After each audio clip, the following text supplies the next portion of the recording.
Gue Supernova, selamat datang di channel Di Atas Normal. Stay high and see more.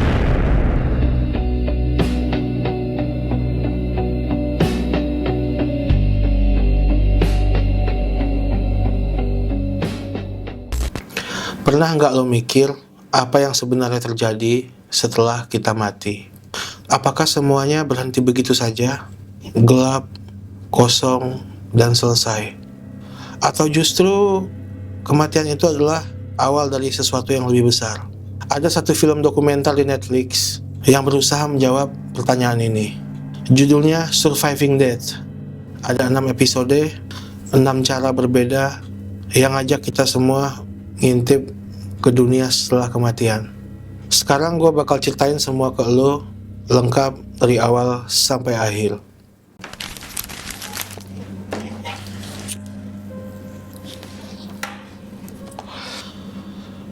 Bayangin lo mati, jantung lo berhenti, dokter udah nyerah, tiba-tiba lo keluar dari tubuh lo, melayang, dan di ujung sana lo ngelihat cahaya yang terang sekali, rasanya damai, hangat, dan seolah-olah ada yang nungguin lo di sana. Itulah yang dialami oleh dokter Nerin Neal. Dia tenggelam di air terjun 30 menit lebih tanpa bernafas. Tapi dia berhasil kembali hidup. Dan kisahnya mirip dengan ribuan kisah lainnya di seluruh dunia. Mereka melihat cahaya, sensasi keluar tubuh, bahkan bisa ceritain detail apa yang dilakukan dokter ketika mereka sedang mati. Sains bilang ini kekurangan oksigen, dan cahaya-cahaya yang mereka lihat itu cuman halusinasi dan perasaan damai karena endorfin. Tapi kenapa ceritanya mirip di seluruh dunia yang mengalami? Itu adalah pertanyaan yang masih jadi misteri.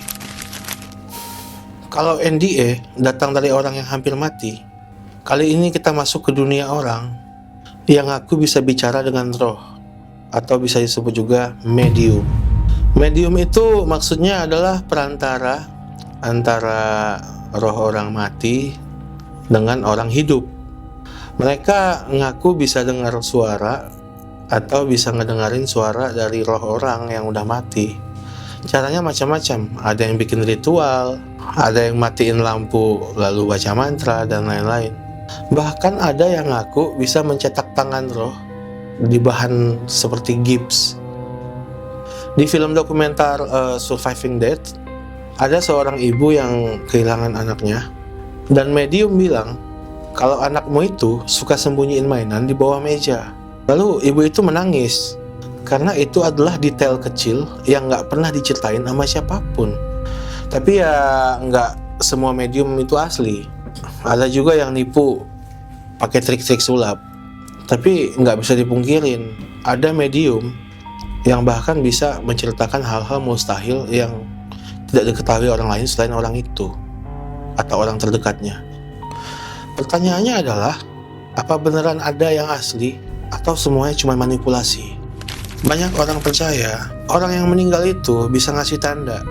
Contohnya, kupu-kupu yang masuk rumah, atau lampu rumah berkedip-kedip, atau mimpi yang jelas banget yang dimana orang yang sudah meninggal tersebut datang mengunjungi kita. Kalau psikolog bilang ini cuma grief hallucination, atau otak kita sedang mencari makna di tengah rasa kehilangan.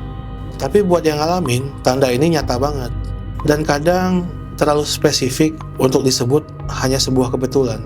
Tapi ada juga yang bilang bahwa mereka bukan cuma mendapat tanda, mereka mengaku benar-benar bisa melihat roh.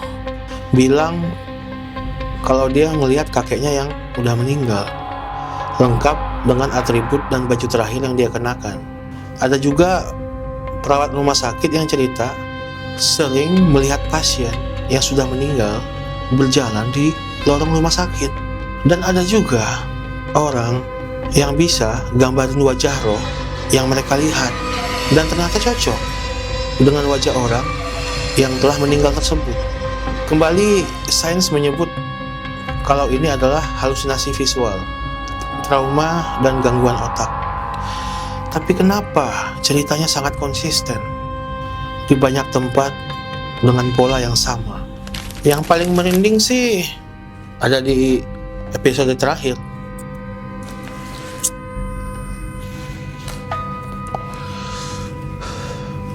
Yaitu tentang reinkarnasi. Apa kalian semua percaya dengan reinkarnasi? Jadi ceritanya begini.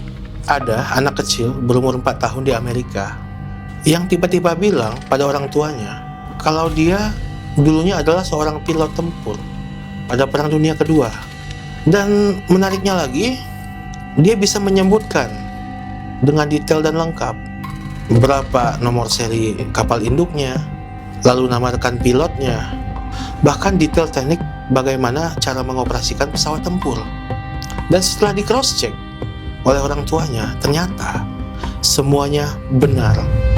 Lalu ada penelitian terkenal oleh Dr. Ian Stevenson dari Universitas Virginia. Dia udah ngumpulin lebih dari 2.500 tentang reinkarnasi.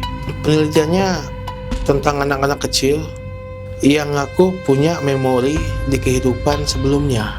Ada yang bisa nyebutin nama kotanya apa, rumahnya di mana, bahkan nama keluarga yang mereka ingat, padahal mereka belum pernah ke sana.